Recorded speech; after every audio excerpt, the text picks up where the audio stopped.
I am debuting on the 13th of June. It is Denver's, as far as I know, like, don't quote me, but Denver's first AANHPI LGBTQ plus Pride event. Hold on. Let me. LMNOP,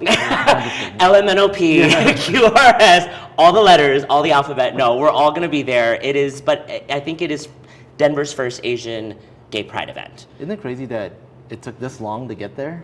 Yes, but it's exciting that we're finally there. Yeah. And I am excited that we have so much representation here to make an event like this. I mean, we have, I think, 6 drag entertainers, we have some cultural performances, we have some vocalists, I think we're gonna have up to 8 vendors at this event. So it's gonna be a really cool event, and I just think Denver hasn't seen anything like this before, and I think it's a really cool way to bring both the AAPI and the queer community together and just show solidarity. I think there's so much to be said about standing together as, POC, as queer people, like everybody, we have to stand together in this time. So creating events that help create that bridge, very exciting for me. That's amazing. Yeah. Because I know there's communities out there, but it's like, how do you bridge that gap, you know?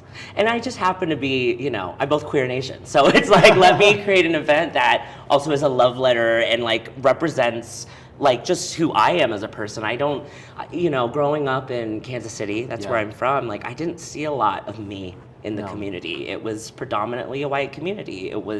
I grew up in the suburbs of Kansas City, and so I could count on 2 hands how many Asian kids were at my school. What gave you the courage to do what you do, but also just be who you are? Because I know a lot of people struggle with that, and I think once you put faith in yourself, it really flips the switch, right? I mean, that you just answered it. I think it's faith and trust in self. It is knowing who I am without a shadow of a doubt and standing true in that and loving those parts of me.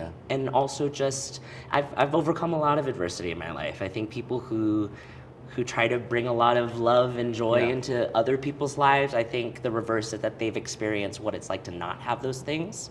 So they really try to be that in the community, to their friends, to their loved ones. So, I've gone through a lot in my life. But you're still giving the love out, and I can feel it in the energy. Thank you. And it's genuine, I love community. Yes. I wouldn't be here without community. And for me to get to now be in a place in my career, in my professional life, where I get to help cultivate that and help bring other people. I just think about that little queer Asian kid who like is just looking for an event or a place that they feel like they can be seen, they can see somebody else that like, oh, I can see myself in this person. Because I didn't have that growing up. And it's hard generating that self-love when, media and all the things like movies, music, you just don't see yourself represented. So that's the goal right now in my 30s, is to help shine a light on that and help bring us together.